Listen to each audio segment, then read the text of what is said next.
So, Simon, when we look back at the published polls, how did most of them fare? I mean, did they give an accurate picture of what was going on, do you think? It's always nice, isn't it, to look back at this in hindsight? Here's what they did get right. They got right Labor coming off the canvas in late January, February, through particularly the start of the campaign, which was dominated by the Trump explosion. All the public polls, though, or the average of them, tended to stabilise. That big movement to Labor was really concentrated in that opening week or week and a half of the campaign, following up a trend that had started roughly right around when the RBA cut rates. It seemed that was when Labor hit its bottom and a recovery through the first part of the year. But all the public polling had it plateauing, right? Now, if you continue that trend that they picked up early in the campaign, you probably get, on average, this is the average of the polls, you probably end up at the right place. But I think what happened is that a lot of polls started to say the Labor Party's recovery in vote has stabilised. And to some extent that was true. What the polls didn't pick up was the continuing fall in the coalition vote. And I think that's probably the story we want to understand a little bit better. It is, I think, in no small measure, the story of the campaign. I think the more people were exposed to Peter Dutton and the campaign messages from the coalition, the less they liked.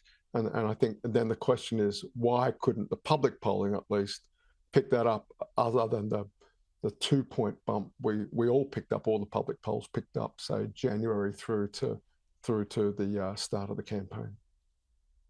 So, Simon, just explain for us what the key challenges are in modern polling and how much trust we should really have in that process. Ash, wow, how much time you got? I'll try and keep this short. The industry is a very low margin business, right? There's no one out there making a lot of money from public opinion polling, and it is a race to find technologies that you can deliver polls cheaply or as cheap as your competition. And that's pushed a lot of polling to online panels where people sign up to take surveys on the internet in exchange for things like flybys and things like that. Quality control in that environment is atrocious, to be perfectly blunt. It is a massive challenge. And the best online panels, and I know YouGov is telling a story about how well they did. There's some nuance to that, shall we say.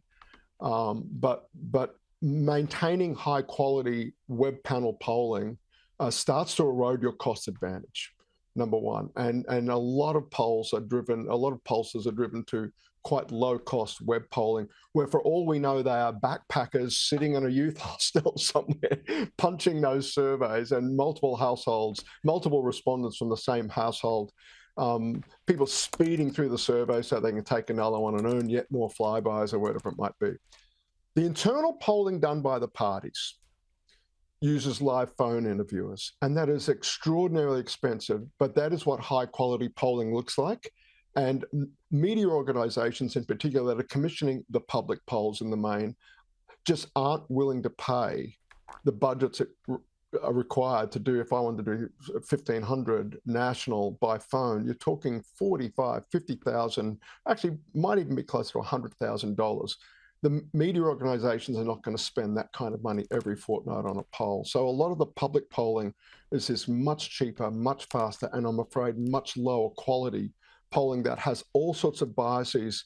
And what happens then is the analyst judgment, or someone like me, is brought in to sort of try and rehabilitate these data. And at that point, we're not using the fundamentals of statistics anymore, like random sampling. We're relying on an awful lot of judgment calls by analysts to try and fix what they think might be wrong with these data. And you can very easily end up chasing your own tail. You can end up looking over your shoulder at what the opposition is doing and perhaps driving yourself to a false consensus about where the election might be going. Whereas I think there's no substitute. And indeed, I know for a fact inside the Labor Party, the money is spent, a lot of money is spent to acquire higher quality phone polling data out of 20 marginal seats over the course of the campaign. That's the only way the pros do it.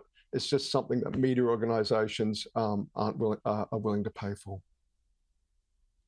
Simon Jackman, fascinating to hear your insights. Really appreciate you making the time. Thank you.